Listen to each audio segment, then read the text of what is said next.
Battle control initialized. Hey people, 5aces here, and I'm running the Can I Get 20 Minutes Uninterrupted challenge right now. This is literally the 6th attempt that I'm trying to get this cast, and the farthest I've gotten so far was 2 minutes and 20. So, spoilers ahead for the first 2 minutes and 20, nothing too crazy happens there. But be that as it may, apologies for the unintended and unscheduled absence from YouTube. I had to take a break to, focus on myself. Not just kidding. It was family life getting in the way, as well as the SATs, and the SATs have been a nightmare. Because I also had to do compensational exams for those who failed, and I had way more people failing than was initially intended. So yeah, there's that. It was just busy all around. But we're back on track, and this time with a series between two players whom I haven't casted all that much, but I've enjoyed casting a very great deal. So, in the top left, spawning as the Ukrainian forces with the power bombs locked and loaded, it is RadicalCentrist, friend of the channel and enjoyer of unconventional builds. And he's facing off in a best of 5 here against spawning bottom right Gargamel, whom I believe I've casted once. And these replays are fresh off the ladder, so I've been grinding him. Yeah. Also, somebody else has been grinding his Gargamel because I see his name pop up all over the ladder. Alright, so what do we have here? The map in question is Hillside Offensive. By the way, the kiddos are out and roaming in the apartment, so it's probably, there's going to be some background noise as well as the one odd inevitable interruption, at least one of them. Be prepared. Rifle infantry. Nope. Denied. That much I already know, so yeah, 2 minutes and 20. That's about where my knowledge of this game ends. And yeah, Gargamel spawning as France. I don't know too much about him, but he has been on a tear through the ladder as far as the EDL score tells us, at least. Which means he's either played a lot or he's playing really well against good players. Let's disable the shroud and analyze the map, dissect it a little bit. We do have 2 expansions up top right. We do have very interesting oil derricks because you need to fix the bridge and then expend another engineer, because yeah, fixing a bridge consumes the engineer. He probably just turns the ponton. It is like Atlas, Atlas holding up the world. I guess the engineer just goes under the bridge and holds up the pillars forever, and that's where he goes. Engineering degree money well spent. Okay, so what are we cooking here? We're having an engineer. We're also having just a second harvester out. And let's get back into shroud mode for the time being. There we go. What? That is grenadiers and an engineer. That is a little bit like Mentos and Coke. That doesn't mix all that much. All that well, at least. So they have very diametrically opposed goals and aims, right? Because the Grenadiers, they want to be in your face, they want to blow up your base, they want to get into your power plants, and the Engineer wants to be sneaky. And those two are not really compatible with one another. Let's see what the plan here is. It's going down south, so maybe just claiming the derricks would be smarter than blowing them up. But he's got both options, so hey. Really solid army out for Gargamel, who is very much poised to strike first. With a light tank build, that is probably going to be mass light tanks even. Yep, that's just about right. APC, what? He revealed the Grenadiers as well. I don't know what the idea is. But what's the plan here? What's the game plan? Are they going back? I mean, this has been revealed. So, there's that. Yeah, light tank is coming, and that's probably... Huh? What are you doing? That's blocking? Oh my god, wait a second. He's now blocking? What the actual fuck is going... This is so hilarious. Okay, this is classic RadicalCentrist. I love this idea. So what he's doing here is blowing up the bridge, and the APC is blocking the pathing. So there's no way to salvage this. Okay, good hustle. Gets away with it. Oh, and the DPS of the light tank. Oh, what? The bridge blew up the APC? No, no freaking way. Wow, direct hits from the Grenadiers shred light tanks too. This is an absolutely hilarious game already. I mean, it was probably worth it because Gargamel is going to have a really hard time sniping the other derrick at least. This Derek can be sniped over the ridge. You can park maybe a tank here. Or even a rocket soldier should do the trick. But the other one? However, RadicalCentrist is going to be in dire straits because he doesn't have this on the radar. Uh-oh. This is going to be a pummeling. Immediate sell on the war factory. Oh, the MCV. That is bad. Is that his only MCV? No, he did get the expansion out on time. So the MCV rush definitely successful here. And the heavies are here to ward off against the MCV. So critical damage being sustained though by Mr. RadicalCentrist. Man, he's so far behind now. He's got one refinery. Lots of harvesters, don't get me wrong. But if they all bust long distance mine, then that's gonna be... Oh, what? You produced mass engineers? That's... Anything short of a misclick here would be surprising. Oh, and this army is looking so good still for Gargamel. Very good from RadicalCentrist though. He's got the rocket soldiers in a different hotkey group apparently, and he's sending them back. So he retains at least a little semblance of anti-armor. He needs barracks, he needs flame towers, he needs to hold the door, and he needs, first of all, refineries. Not just one of them, multiple. Ooh, the flame tower. Good shots. This one not so much, but the first one connected quite well. Okay, so he's still technically in the game. I mean, this is game 1 in a best of 5 series, so what a start. But look at the map control. This is now Gargamel spreading his wings and just claiming the map for himself. He's gotten all the territories.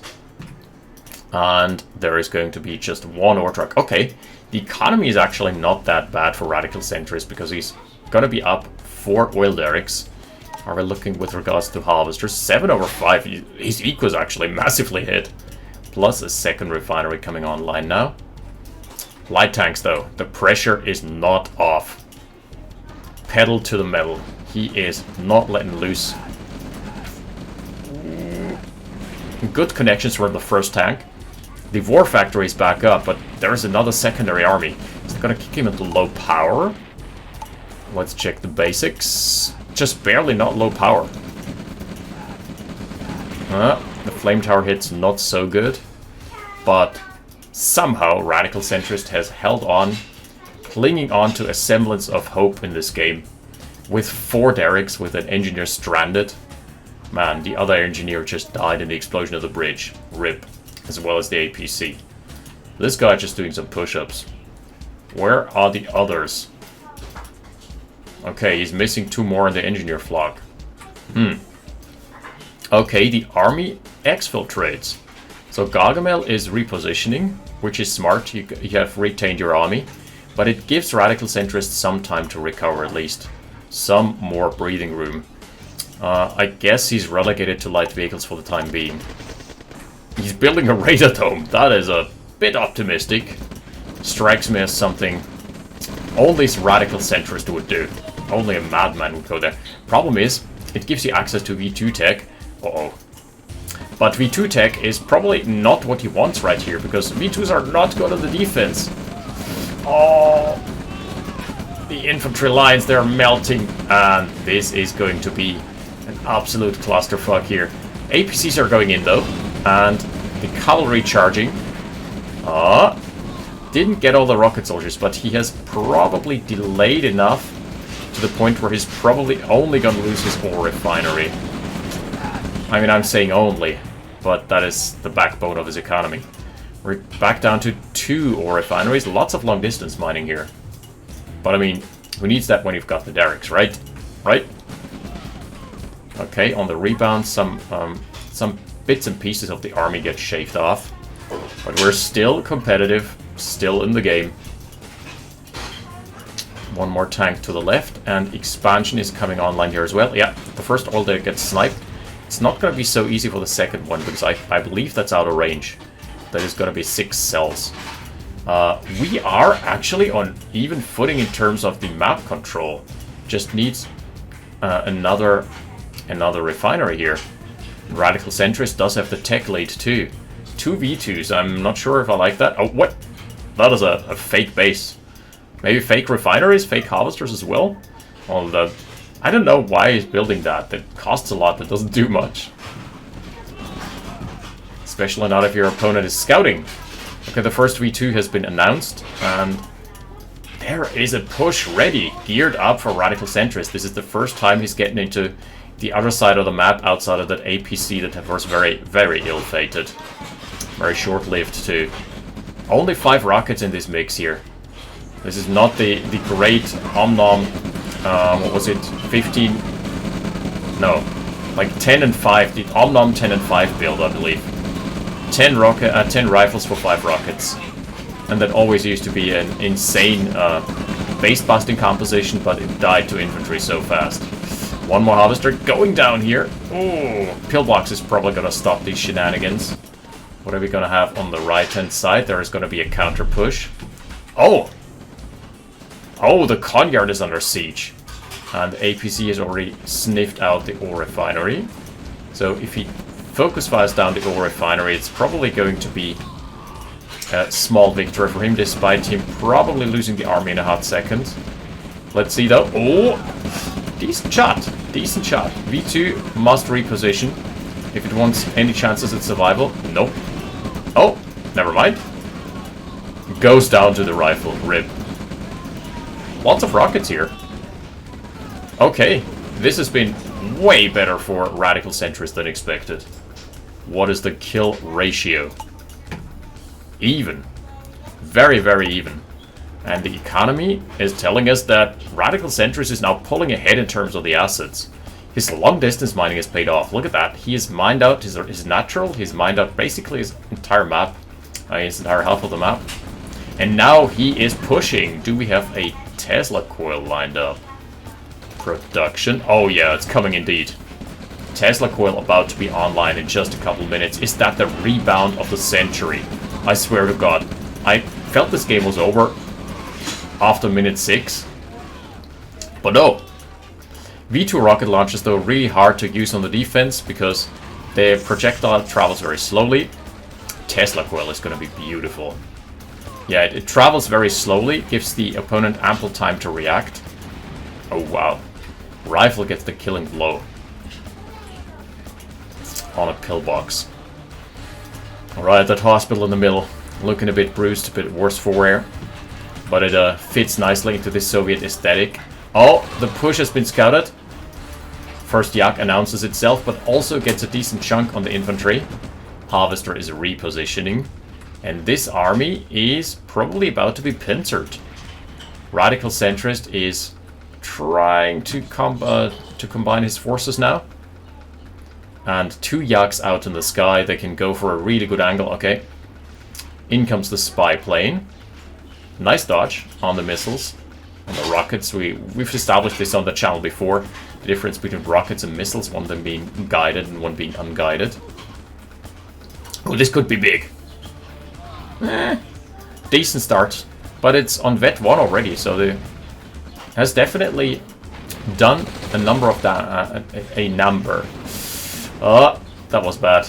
I was trying to lead the shot, but he is double dipping. He is at the same time aggressing onto the expansion lines, and he is once more stalling the econ of Gargamel, who I believe doesn't have much cash left in the bank. No, no sir. Here comes the push though. This is probably going to be a dead expansion. On the other side of the map, that is. Ah, okay, kind of made a mistake here, Gargamel did this, because it was focusing on the flame, on the Tesla coil rather than on the flame tower. The Tesla coil is not the right target in that situation, because its damage against infantry is negligible. Yes, it one-taps them, and it has 3 saps, but what are 3 infantrymen compared to the damage the flame towers can dish out? 3 infantry, you know, it is what it is. OpenRA, in the OpenRA universe of Command & Conquer universe, everything is expendable, especially infantry. You are just grunt. Okay, the Yaks have a really good angle here. Oh! Beautiful! They get sacked now, but that was worth it. They killed so many rockets. Oh, that MCV is a bit out of position, huh? Okay, helipad is online, but it got scouted immediately. Like, second 2 after its inception, it immediately gets scouted. V2s can do a number. They can get some... Oh, this could be a good hit. Oh, beautiful! Gets Veteran C1 almost immediately, but the rebound, the push from Gargamel. Medium tank is sustaining a lot of damage. MCV still alive, medium tank still alive. Ooh, what about the V2s? Good hit. They got rid of the rocket soldiers. Now that's probably gonna be a dead V2 at least. Jukes it! I think he has juked the tank. Unless... Oh my goodness. Everything being thrown at this one lonesome tank. Okay, what do we have on the other side? Oh, we're gonna have the parabombs. Parabombing round has been nerfed. It is 1 battery instead of 3s now, so the blanket fire isn't as bad as it used to be. But it is still a very, very potent tool after all that's said and done. And the RadicalCentrist is pushing on forward with his MCV. There is the first Black Hawk, and it's probably not going to accomplish that much, especially not if it is on a move. Oh no. Black Hawk down. Has anybody seen the movie? Yeah, me neither. Okay, Radar Dome is being taken down, so no more tech, except there are still 2 helipads. But GG is being called from Gargamel. What a comeback here. That was insane from RadicalCentrist. 13 Harvesters, 3 Oil Derricks. This was a massive comeback, so congratulations to him. Highly, highly entertaining game, but this is only game 1 in a best of 5 series between those 2 players. And we're hungry for more. We have tasted some blood. Alright, I actually got 16 minutes and 18 seconds of uninterrupted time in, which is just a miracle. So, I'll need to tend back to my kids, and then maybe next days there's gonna be another cast. For now, thank you for watching. That was a great one. See you next time. 5 aces out. Oh, no. Brief story time before we leave. Recently, one of my students has stalked me on social media, and he was like, oh wow, you have a YouTube following, you must be massive and big. And I was like, no, 3K subscribers. And he's like, oh, you're getting rich from that, right? And then I asked the class, how much money do you make? Do you think I'm making from YouTube? And the estimates ranged in the 200s to thousands. And then I showed them my actual ad revenue. It is, place your bets now and write them down in the comments, and then I'm going to reveal the actual AdSense income for May 2025. $7. Right, that's it. Thank you for watching. I'll see you next time. 5 aces out.